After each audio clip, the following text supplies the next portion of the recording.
Welcome to my YouTube channel दोस्तों। जैसा कि आप जानते हैं कि अभी आरआरबी ग्रुप डी की परीक्षा चल रही है, तो उसी विषय पर मैं कुछ बात करना चाह रहा हूं। आपको कुछ क्वेश्चन लेकर आया हूं आपके लिए, लेकिन उससे पहले आप मेरे वीडियो को सब्सक्राइब कर दें और ये बेल आइकन ज़रूर दबा दिए। ओके दोस्तों, आपके एक सब्सक्राइब से हमारे हौसला बढ़ता है, इसलिए सब्सक्राइब करते जाइए। चलिए मैं चलता हूँ आगे क्वेश्चन की ओर।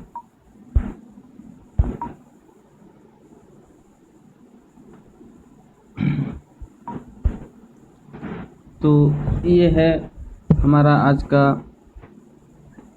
क्वेश्चन, जो 28 अगस्त का फर्स्ट शिफ्ट का क्वेश्चन है।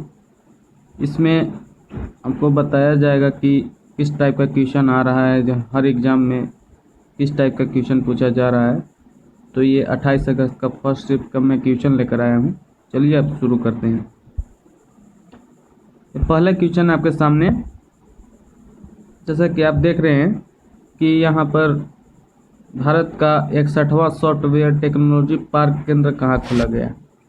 दोस्तों, जहाँ भारत का 61वां सॉफ्टवेयर टेक्नोलॉजी जो खोला गया है केंद्र, वो है कोहिमा नागालैंड में। यह 17 सितंबर 2021 को खोला गया है। ये करंट अफेयर से भी पूछा जा रहा है, और ज़्यादातर करंट अफेयर 2021 और 2022 से ही पूछा जा रहा है। इसलिए दोस्तों, हम सके तो आप ज़्यादा से ज़्यादा इसको रिवीजन करिए। चलिए इसके बाद नेक्स्ट क्वेश्चन है कि बिटकॉइन को कानूनी मान्यता देने वाला पहला देश कौन है। जी हाँ दोस्तों, बिटकॉइन का कानूनी मान्यता देने वाला पहला देश कौन सा है। तो यह आपका सही आंसर है मध्य अमेरिका देश अल सल्वाडोर। बिटकॉइन को कानूनी मान्यता देने वाला दुनिया का पहला देश बना है। चलिए नेक्स्ट क्वेश्चन।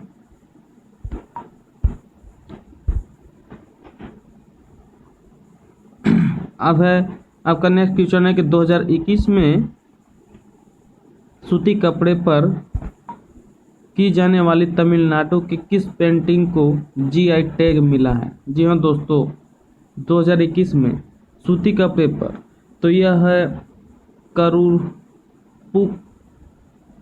करूपुर कलमकारी पेंटिंग। यह जीआई टैग मिला है इसको, इस पेंटिंग के लिए। तमिलनाडु के किस पेंटिंग को जीआई टैग मिला है, तो करूपुर कलमकारी पेंटिंग को मिला है। चलिए नेक्स्ट क्वेश्चन है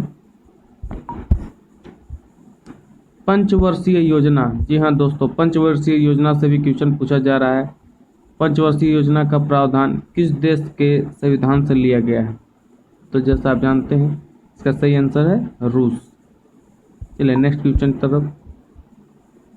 नागरहोल नेशनल पार्क किस राज्य में है। तो अधिकतर जितने भी क्वेश्चन आ रहे हैं, तो उसमें नेशनल पार्क का जिक्र बहुत किया गया है। हर टर्म में, हर शिफ्ट में नेशनल पार्क से रिलेटेड क्वेश्चन आ रहा है। तो ये आप जरूर इसका रिवीजन करके जाइएगा। तो इसका सही आंसर है कर्नाटक में, जो Kodagu district and Mysore district पड़ता है, वहीं पर नागरहोल नेशनल पार्क स्थित है। अब है आपका नेक्स्ट क्वेश्चन, विरूपाक्ष मंदिर किस भगवान को समर्पित है। तो यह है लॉर्ड विरूपाक्षा, यानी जिसको शिव जी हम बोलते हैं। तो शिव जी जहाँ यह स्थित है, हम्पी कर्नाटक में स्थित है, तो वहीं पर विरूपाक्ष मंदिर भी स्थित है। वह किस भगवान को समर्पित है, तो यह शिव जी को समर्पित है। शिव जी राइट आंसर। नेक्स्ट है वर्ल्ड हंग्री डे कब मनाया जाता है। जी हाँ दोस्तों, ये जो डे है, जो इंटरनेशनल डे है चाहे नेशनल डे है, ये जरूर याद करके आइएगा, क्योंकि इसमें आपको हर तरह का क्वेश्चन पूछा जाता है। तो वर्ल्ड फूड डे 16 अक्टूबर को मनाया जाता है, और वर्ल्ड हंग्री डे 28 मई को मनाया जाता है।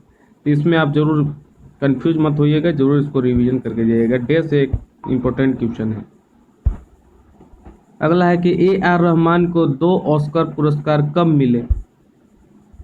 ए.आर. रहमान, तो आप जानते हैं कि ए.आर. रहमान ने 2019 में बेस्ट ओरिजिनल स्कोर कैटेगरी में ऑस्कर जीता था, जो दिया जाता है। फिल्म स्लम डॉग मिलियनेयर के लिए 2 ऑस्कर अवार्ड एक साथ मिले हैं। यह मिले उनको 2019 में। तो 2019 में A.R. रहमान को 2 ऑस्कर पुरस्कार मिले हैं। नेक्स्ट है, उपाधियों का अंत किस अनुच्छेद में है? यह अनुच्छेद का क्वेश्चन जो है बहुत इंपॉर्टेंट है, वेरी वेरी इंपॉर्टेंट है। इसमें 1 से लेकर मतलब 100 तक के बीच के जितने भी अनुच्छेद हैं वे आ रहे हैं, 150 तक के वे आ जा रहे हैं। इसलिए दोस्तों आपसे ज़्यादा रिक्वेस्ट है कि इसको आप रिवीजन करके जाइएगा। उपाधियों का जो अंत है यह अनुच्छेद 18 में है, आर्टिकल 18 में यह दिया हुआ है। नेक्स्ट क्वेश्चन है कि धालो नृत्य किस राज्य का प्रचलित है? जी हाँ दोस्तों, हर एग्जाम में यह पूछा जा रहा है नृत्य से रिलेटेड। तो नृत्य से रिलेटेड जो भी क्वेश्चन है ये बहुत इंपॉर्टेंट है दोस्तों, इसलिए अभी जो भी क्वेश्चन है धालो नृत्य किस राज्य का प्रचलित है, तो ये गोवा है। इसी तरह से और भी तरह का क्वेश्चन है जो नृत्य से पूछे जा रहे हैं। अब है कि which of the following has highest boiling point? इसमें से सबसे ज़्यादा बॉइलिंग पॉइंट किसका है? तो ऐसे देखा जा रहा है कि एसिटिक अम्ल जिसका बॉइलिंग पॉइंट के सबसे ज़्यादा है, इसलिए आपका एसिटिक अम्ल जो है राइट आंसर है। चलिए next question, what area of the brain control involuntary movement? मस्तिष्क का कौन सा भाग यानी कि कौन सा क्षेत्र अनैच्छिक गति को नियंत्रित करता है? अनैच्छिक गति, जैसे कि आप जानते हैं कि अनैच्छिक गति को नियंत्रित करने वाला कोशिका कौन है, जिसको बोलते हैं इनवॉलेंट्री मसल्स। तो इनवॉलेंट्री मसल्स यह एक तरह का अग्र मस्तिष्क है। तो अग्र मस्तिष्क शरीर में स्वैच्छिक क्रियाओं को नियंत्रित करने के लिए जिम्मेदार है। और मेडुला जो आपको ये दिखाई दे रहा है यहाँ पे, मेडुला, ये जो है इसको ब्रेन स्टेम भी बोलते हैं।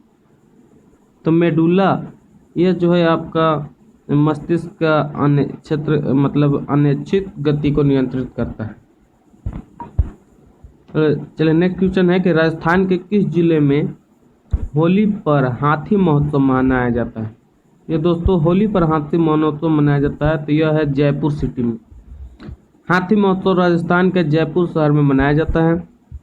यह होली के दिन आयोजित होने वाला वार्षिक त्यौहार है, वार्षिक उत्सव है, जो फरवरी या मार्च माह में आता है होली के समय। द्वितीय पंचवर्षीय योजना किस मॉडल पर आधारित है? तो यह है पीसी महालनोबिस मॉडल पर आधारित है।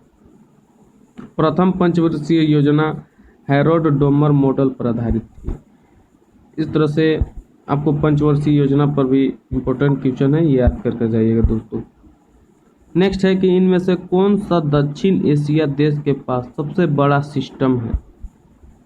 डोमेस्टिक कम्युनिकेशन सैटेलाइट सिस्टम सबसे बड़ा इनमें से कौन दक्षिण एशिया के देश के पास है? तो वह है भारत के पास, क्योंकि इनसेक्ट भारत का प्रशांत क्षेत्र में सबसे बड़ी घरेलू संचार प्रणाली है। इनसेक्ट जिसका फुल नेम है इंडियन नेशनल सैटेलाइट सिस्टम, जिसको बोलते हैं इनसेट। यह 1983 में इसकी शुरुआत की गई है। यह दक्षिण एशिया देश के पास सबसे बड़ा डोमेस्टिक कम्युनिकेबल सैटेलाइट सिस्टम, तो वह है भारत के पास है। तो भारत यानी ए इज ए राइट आंसर।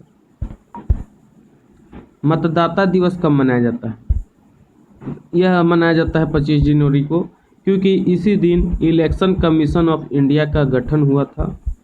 अब यह इलेक्शन कमीशन ऑफ इंडिया का गठन भी 25 जनवरी 1950 को हुआ था, इसलिए जो 25 जनवरी है यह एक तरह का मतदाता दिवस के रूप में मनाया जाता है। 2021 ASBC Asian youth and junior boxing championship में भारत ने कुल कितने मेडल जीते हैं?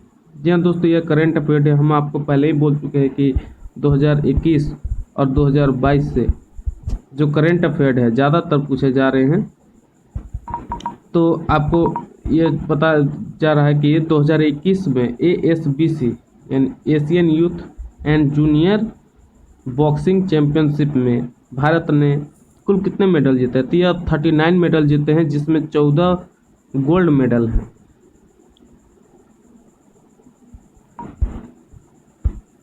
भारत के आर्थिक सर्वेक्षण के अनुसार वित्तीय वर्ष 2020 और 21 के लिए मूंगफली के कुल उत्पादन में निम्न में से किस राज्य का योगदान सर्वाधिक था? तो मैं जैसा बोल रहा हूँ वैसा ही क्वेश्चन भी आ रहा है कि मैं बोला था कि 2021-22 से आएगा, तो ये भी 2021-22 का लगभग ही क्वेश्चन है। 2021-20-21 का है। यह सबसे ज़्यादा जो मूंगफली के कुल उत्पादन में सबसे ज़्यादा सर्वाधिक योगदान रहा है तो वो है गुजरात का। Gujarat is right answer. अब है स्पेक्ट्रम में किस रंग का विचलन सबसे ज़्यादा होता है? जैसे आप जानते हैं दोस्तों कि इंद्रधनुष जब बनते हैं तो उसमें सबसे ज़्यादा 7 रंग बनते हैं, जिसमें वॉयलेट है, इंडिगो है, ब्लू है, ग्रीन है, येलो है, ऑरेंज है, रेड है।